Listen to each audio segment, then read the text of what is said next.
ముష్టివాడి చేతికర్ర. ఒక గ్రామంలో ఒక బిచ్చగాడు ఉండేవాడు. వాడికొక చేతికర్ర ఉండేది. దానికి రెండు చివరలా ఇత్తడి పన్నులు ఉండేవి. ఆ కర్ర అస్తమానము వాడి చేతిని విడిచిపెట్టేది కాదు. మేలుకొని ఉన్నప్పుడే గాక నిద్రపోయేటప్పుడు కూడా వాడు ఆ కర్రను తన తల కింద అడ్డంగా పెట్టుకొని మరీ నిద్రపోయేవాడు. బిచ్చగాడు తన కర్రను క్షణం పాటైనా పక్కన పెట్టడన్న సంగతి వీరయ్య అనేవాడు పసికట్టాడు. బిచ్చగాన్ని చూస్తే కర్ర లేకుండా నడవలేనంత ముసలివాడు కాదు, గుడ్డివాడు కాదు. ఆ కర్రలో వాడి ఆస్తి ఏదో దాచి ఉండాలని వీరయ్యకు తోచింది. ఎలాగైనా ఆ కర్రను తస్కరించాలని అతనికి పుట్టింది. ఒక రాత్రి బిచ్చగాడు పడుకున్న చోటనే తాను కూడా పడుకొని బిచ్చగాడు గాఢ నిద్రలో పక్కకు ఒత్తిగిల్లిన సమయంలో వీరయ్య ఆ కర్రను సంగ్రహించి తెల్లవారేసరికి ఊరి బయటికి చేరుకున్నాడు. అదే సమయంలో ఆ ఊరి శెట్టి తన అంగడికి సరుకులు కొనటానికి పక్క ఊరి సంతకు వెళుతూ కనిపించాడు. శెట్టి మొలలో ఉన్న డబ్బు మూట చూడగాని వీరయ్యకు దోచుకోవాలి అనిపించింది.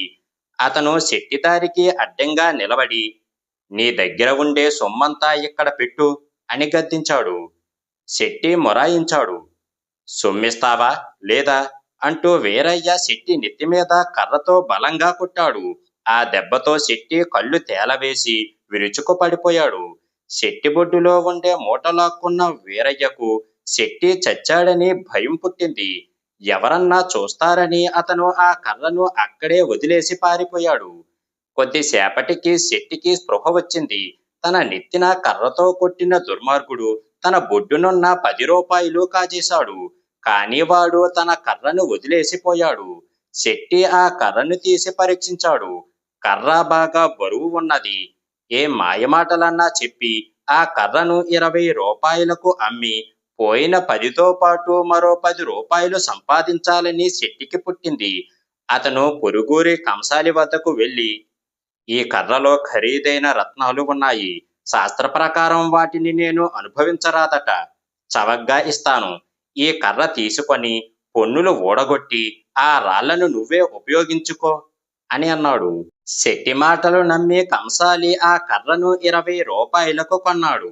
కంసాలి దుకాణంలో శెట్టికి కంసాలికి జరిగిన సంభాషణ అంతా వీధిలో ఉన్న దొంగ వెధవలు ఇద్దరు విని ఆ రాత్రి కంసాలి ఇంట ప్రవేశించి ఆ కర్రను దొంగలించారు.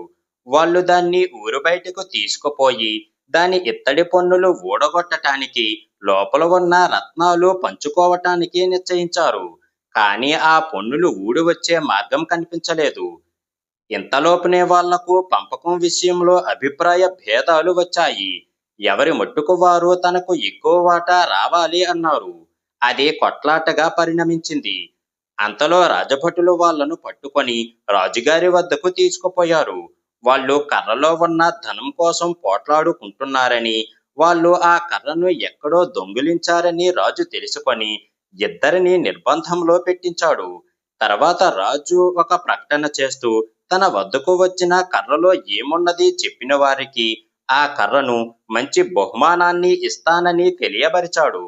ఆ ప్రకటన విని వీరయ్య, శెట్టి, కంసాలి, కర్రను పోగొట్టుకున్న బిచ్చగాడు వచ్చారు.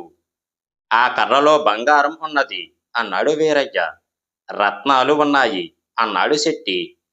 అవును, రత్నాలే ఉన్నాయి అన్నాడు కంసాలి. ఆ కర్ర నాదే బాబు, నాకు ఇప్పించండి అన్నాడు బిచ్చగాడు. అందులో ఏమున్నది అని రాజు బిచ్చగాన్ని అడిగాడు. ముష్టివాడి చేతి కర్రలో ఏముంటుంది బాబు, అందులో ఏమీ లేదు. కాస్త గట్టి కర్ర. ఎవరో పుణ్యాత్ముడు రెండు చివరలా ఇత్తడి పన్నులు వేసి ఇచ్చాడు అన్నాడు బిచ్చగాడు. చెబుదామంటూ వచ్చి కర్రలో ఏమున్నది చెప్పలేకపోయిన వీరయ్య చేత, శెట్టి చేత, కంసాలి చేత 100 రూపాయలు బిచ్చగాడికి ఇప్పించి వాడి కర్ర వాడికి ఇచ్చి పంపేశాడు రాజు. భార్య భర్తలు. ఒక ఊళ్ళో రామయ్య, రాధమ్మ అనే దంపతులు ఉండేవారు. వారు సంపన్నులే గాని వారికి ఎంతకాలానికి సంతానం కలగలేదు. సంతానం కోసం వారు అనేక వ్రతాలు చేసి చివరకు తీర్థయాత్రలు చేస్తూ బయలుదేరారు. వారు కాశీలో గంగా స్నానం చేస్తూ ఉండగా రాధమ్మకేసి ఒక పళ్ళెం తేలుతూ వచ్చింది. ఆమె దాన్ని అందుకొని చూస్తే ఆ పళ్ళెంలో కొద్దిగా పసుపు నీళ్లు, అందులో కదులుతూ ఒక పాము పిల్ల ఉన్నట్టు అనిపించింది. కానీ మళ్ళీ చూస్తే అది పాము పిల్ల కాదని, పాము ఆకారంలో ఉన్న ఆభరణమని తెలిసింది. అది గంగాదేవి తనకిచ్చిన కానుక అనుకొని రాధమ్మ ఆ పళ్ళాన్ని తన బసకు తీసుకుపోయి పూలతో పూజించింది.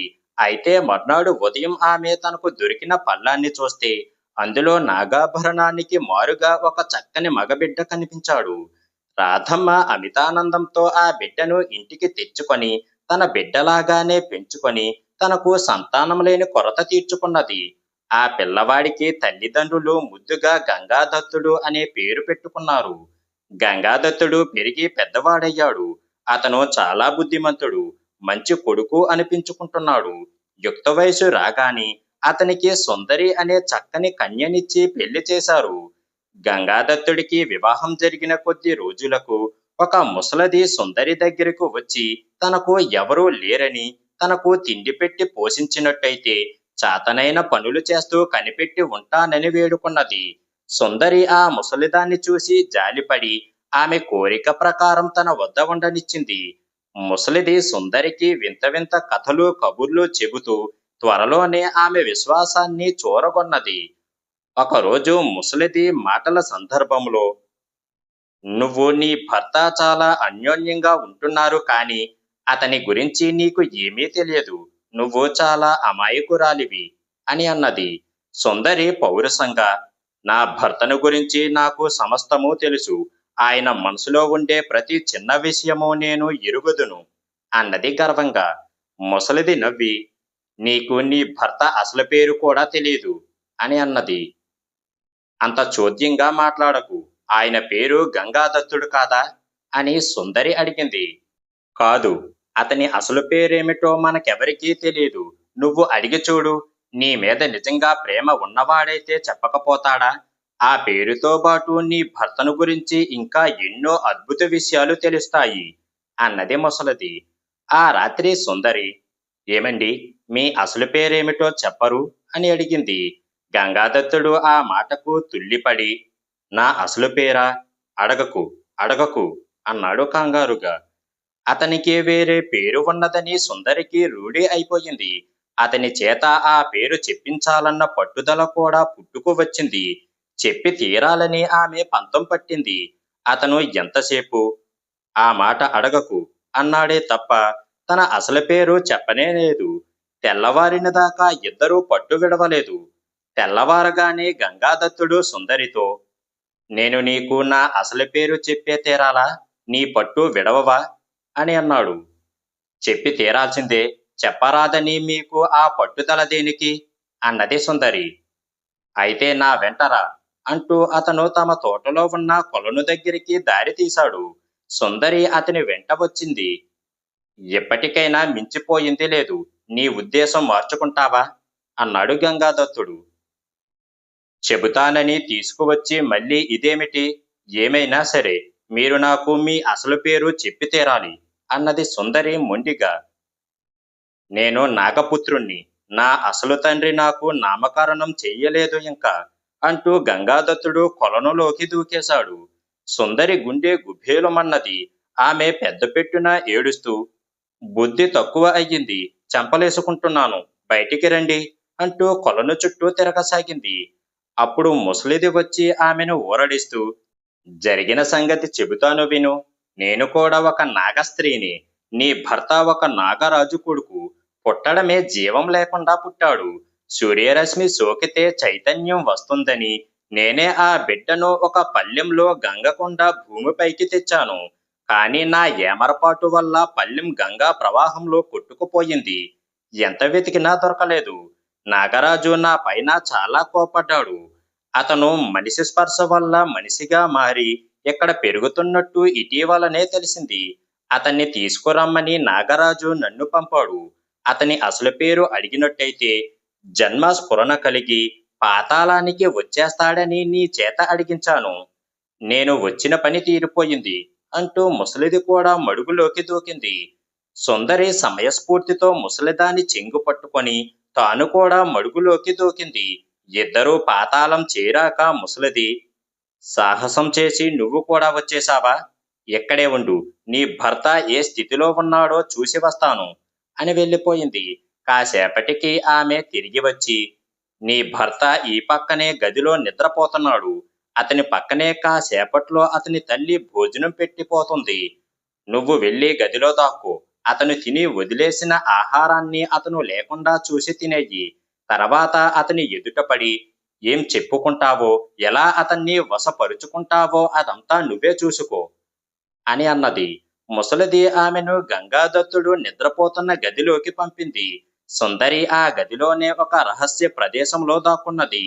ముసలిది చెప్పినట్టే నాగరాజు భార్య పళ్ళెంలో భోజనం తెచ్చి నిద్రపోతున్న వాడి సమీపంలో పెట్టి వెళ్ళిపోయింది. కొంతసేపటికి అతను లేచి ఆహారం చూసి తినటం ప్రారంభించాడు. కానీ అతనికి ఏమీ సంశయించినట్టు లేదు. కొద్దిగా తిని చెయ్యి కడుక్కోవటానికి వెళ్ళిపోయాడు. వెంటనే సుందరి తాను దాగిన రహస్య ప్రదేశం నుంచి యువతలికి వచ్చి అతను వదిలేసిన ఆహారం తిని మళ్ళీ వెళ్లి దాక్కున్నది. గంగాదత్తుడు తిరిగి వచ్చి ఖాళీ పళ్ళెం చూసి, ఏమిటిది? ఈ పళ్ళెంలో ఎవరు ఖాళీ చేశారు అన్నాడు పైకి. నేనే అంటూ సుందరి అతని ఎదుటకు వచ్చింది. నన్ను క్షమించండి, మీతో పాటు నన్ను కూడా ఇక్కడే ఉండనివ్వండి అని బతిమాలుకున్నది.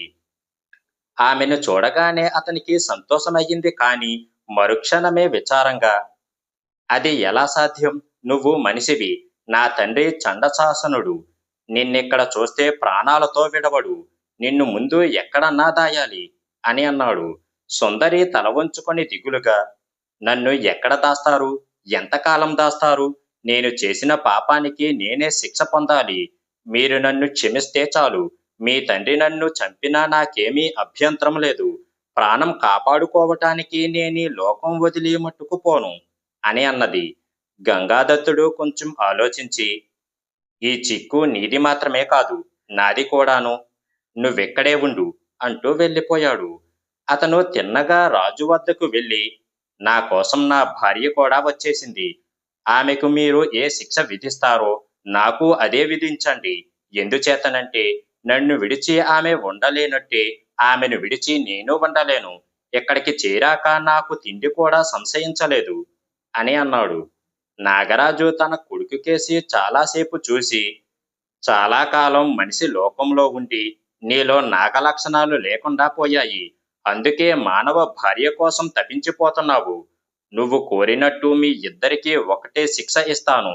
మీరిద్దరూ తిరిగి మానవలోకానికి వెళ్ళిపోండి అని అన్నాడు. నాగరాజు తన కొడుకును కోడలిని భూమిపైకి ఊరికే పంపలేదు. బోలెడన్ని రత్నాలు కానుకలిచ్చి మరీ పంపాడు. తర్వాత గంగాదత్తుడు సుందరి సుఖంగా జీవించారు. సుకేసిని కథ. పూర్వం మాణిక్య ద్వీపాన్ని చిత్రసేనుడనే రాజు పాలిస్తూ ఉండేవాడు. చాలా కాలానికి కాని ఆయనకు సంతానం కలగలేదు. అదైనా ఆడపిల్ల. ఆమె ఎంతో అందమైనది. ఆమె శిరోజాలు పట్టువలే మృదువుగా బంగారు రంగుతో మెరుస్తూ ఉండటం వల్ల ఆమెకు సుకేసిని అని నామకరణం జరిగింది. సుకేసిని 16వ పుట్టినరోజు పండుగ ఎంతో వైభవంగా జరుగుతుంది. అదే సమయంలో కింకిణి అనే యక్షిత బిచ్చగత్తె రూపంలో రాజనగరంలోకి ప్రవేశించింది. ఆమెను ఎవరూ గమనించలేదు. కింకిణి సరాసరి సుకేసిని దగ్గరకు వెళ్ళింది. సుకేసినికి కింకిణి యక్షిత అని తెలియక బిచ్చగత్తె అనుకొని తోలనాడింది.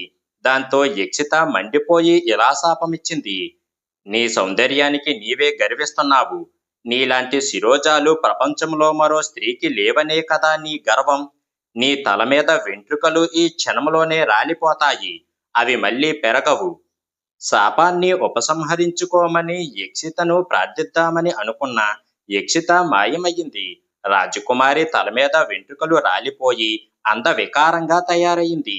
చూసేవాళ్లకు నవ్వొచ్చింది. కాని రాజకుమార్తె చెవిన పడితే ప్రమాదం సంభవిస్తుందని బలవంతాన ఆపుకున్నారు. విచారంగా ఉన్న సుకేసిని తల్లిదండ్రులు ఊరడించారు. ఏదో విధంగా తిరిగి ఆమె తల వెంట్రుకలు వచ్చే ఉపాయాలను అన్వేషించసాగారు. దేశ దేశాల నుంచి అనేక మంది వైద్యులు వచ్చారు. కాని ఏమీ ఉపయోగం లేకపోయింది. ఒకానొక సాధువు రాజకుమారి చేత లక్ష్మీ వ్రతం చేయించమని సలహా ఇచ్చాడు. సంవత్సరం పాటు ఎంతో నిష్ఠతో భక్తితో రాజకుమారి లక్ష్మీ వ్రతాన్ని చేసింది. చివరకు లక్ష్మి ప్రత్యక్షమై ఒక్క వరం కోరుకోమన్నది. చాలా కాలంగా తనకు జుట్టు లేనందువల్ల ఆ ఆదుర్దా కొద్దీ రాజకుమారి తొందరపడి వరాన్ని ఈ విధంగా కోరింది. తల్లి, ప్రతిరోజు నా కురులు ఒక అంగుళం వంతున పెరగాలి. ఒకవేళ కురుల్ని కత్తిరిస్తే అవి రెండింతలు వేగంగా పెరగాలి. లక్ష్మి ఆమె వరానికి సరే అని చెప్పి అదృశ్యమైపోయింది. రోజుకొక అంగుళం వంతున రాజకుమారి శిరోజాలు పెరగసాగాయి. 5 వారాలు అయ్యేటప్పటికి గజం పొడుగున శిరోజాలు పెరిగినవి. రాజకుమారి పూర్వపు సౌందర్యాన్ని తిరిగి పొందింది. మరో 5 వారాలు గడిచేటప్పటికి ఆమె జడ 2 గజాలయ్యింది. అది నేలను రాచుకోసాగింది. ఇదే విధంగా మరో 5 వారాలకు 3 గజాల వరకు పెరిగింది. ఇక కత్తిరించక తప్పలేదు. కత్తిరించింది మొదలు రోజుకు 2 అంగుళాల వంతున జుట్టు పెరగసాగింది. రాకుమారి లక్ష్మీదేవిని కోరిన వరం అదే కదా. కత్తిరించటం వల్ల ప్రయోజనం లేదు. కత్తిరించిన కొద్దీ మరీ త్వరగా వెంట్రుకలు పెరగసాగాయి. కత్తిరించక చేసేది లేదు. రోజు రాజకుమారి నిద్ర లేవకముందే 2 మనుషుల కురుల్ని కత్తిరించాలి. ఈ కత్తిరించిన జుట్టునంతటినీ బల్లల్లో తీసుకుని వెళ్లి ఊరు బయట పారవేయాలి. రాను రాను మరీ ఘోరంగా తయారయింది పరిస్థితి. రాజకుమారి నిద్రించేందుకు చాలా పెద్ద గది అవసరమయ్యింది. జుట్టు విపరీతంగా పెరగటం, దాన్ని కత్తిరించగానే రెండింతలు వేగంతో తిరిగి పెరగటం ప్రతిరోజు జరుగుతూ వచ్చింది. ఈ స్థితిలో జీవించటం అనవసరమని రాజకుమారి నిరాశ చెందింది. పూర్వపు ఆ జుట్టును లేకుండా ఉండటమే హాయిగా ఉన్నట్టు తోచింది. ఆమె బాధ చూడలేక రాజుగారు ఒక ప్రకటన చేశారు. రాజకుమారి జుట్టు పెరగకుండా ఆపగలిగిన వారికి ఆమెనిచ్చి వివాహం చెయ్యటమే గాక తన రాజ్యాన్ని కూడా ఇస్తానని దేశ దేశాల చాటింపు వేయించాడు. ఎంతో మంది రాజకుమారులు, వైద్యులు, మంత్రగాళ్ళు, తంత్రగాళ్ళు వచ్చారు, కానీ ప్రయోజనం లేకపోయింది. చివరకు ఇంద్రనాథుడనే రాజకుమారుడు వచ్చాడు. అతను చాలా తెలివైనవాడు. ఏదైనా ఉపాయంతో ఈ అపాయాన్ని దాటించాలని యోచన చేశాడు. ఈ ఉద్దేశంతో ఇంద్రనాథుడు రాజకుమారితో ఇలా అన్నాడు: నీవు మేడ మీద గదిలో పడుకుంటావు కదా, నేను తోటలో ఉంటాను. ఈ రాత్రి నిద్రపోకుండా నీ జుట్టు పెరిగే సమయంలో నాకు చెప్పు. ఇంద్రనాథుడు చెప్పిన విధంగానే అర్ధరాత్రి సమయంలో జుట్టు పెరగడం ప్రారంభించింది. ప్రారంభించగానే సుకేశిని ఇంద్రనాథునికి ఈ సంగతి తెలియపరిచింది. వెంటనే ఇంద్రనాథుడు ఇలా అన్నాడు: నీ జుట్టును కిటికీ చువ్వలకు బిగించి కట్టి మెల్లగా కిందికి దిగిరా. అతను చెప్పిన విధంగానే రాకుమారి జుట్టును కిటికీ చువ్వలకు బిగించి కట్టి మెల్లిగా కిందకి దిగసాగింది. ఆమె నేలమట్టానికి 1 గజం ఎత్తులో రాగానే రాకుమారిని జుట్టు నుంచి కత్తిరించాడు ఇంద్రనాథుడు. ఆమె జుట్టు పెరగటం ఆగిపోయింది. అదెలా జరిగిందో తెలియక రాజుగారు ఆశ్చర్యపడితే ఇంద్రనాథుడు ఇలా అన్నాడు: ఏముంది ప్రభు, ఇదివరకు మీరు రాజకుమారి నుంచి జుట్టును కత్తిరించేవారు, అందుకనే జుట్టు పెరుగుతూ ఉండేది. నేను జుట్టు నుంచి రాకుమారిని కత్తిరించాను, అందుకని ఇప్పుడు జుట్టు పెరగటం ఆగిపోయింది. అతని తెలివితేటలను అందరూ మెచ్చుకున్నారు. కానీ ఇక్కడొక పెద్ద ఇబ్బంది వచ్చి పడింది. రాకుమారి జుట్టు పెరగటమైతే ఆగింది, కానీ రాకుమారే పెరగటం ఆరంభమయ్యింది. మరీ విపరీత పరిమాణంలో ఆమె పెరగసాగింది. ఆమె పెరిగే శరీరానికి రాజభవనం చాలలేదు. మైదానంలోకి వెళ్ళవలసి వచ్చింది. మైదానం కూడా చాలకపోతే ఆమె సముద్రంలో దిగింది. ఎంత లోతైన సముద్రం ఆమెకు మోకాలి వరకే వచ్చిందంటే ఆమె ఎంత ఎత్తు పెరిగి ఉంటుందో సులభంగా ఆలోచించుకోవచ్చు. పూర్వం జుట్టును కత్తిరించినట్టుగా ఇప్పుడు మనిషిని కత్తిరించే అవకాశం కూడా లేదు. మాణిక్య ద్వీపమంతా ఇలా అల్లకల్లోలంగా ఉన్న సమయంలో శత్రురాజులు పెద్ద ఓడల మీద ద్వీపానికి ముట్టడించారు. ఈ ప్రమాదాన్ని తప్పించుకునే మార్గం రాజుగారికి గాని మంత్రులకు గాని తోచలేదు. రాకుమారి ఈ ప్రమాదాన్ని గ్రహించింది. ఆమెకు ఎత్తుకు తగినంత బలం కూడా ఉన్నది. శత్రువుల ఓడల్ని ముంచివేయటం ఒక లెక్కలోనిది కాదు. కానీ ఆమెది చాలా జాలిగుండె. శత్రువులైన వారికి హాని కలగకుండా ఉండేందుకని మాణిక్య ద్వీపాన్ని పెళ్లగించి సముద్రంలో కొన్ని మైళ్ళ దూరం నడిచి ఒక చోట ఆ ద్వీపాన్ని తిరిగి ప్రతిష్ఠించింది. ప్రజలు నిశ్చింతతో బ్రతకసాగారు.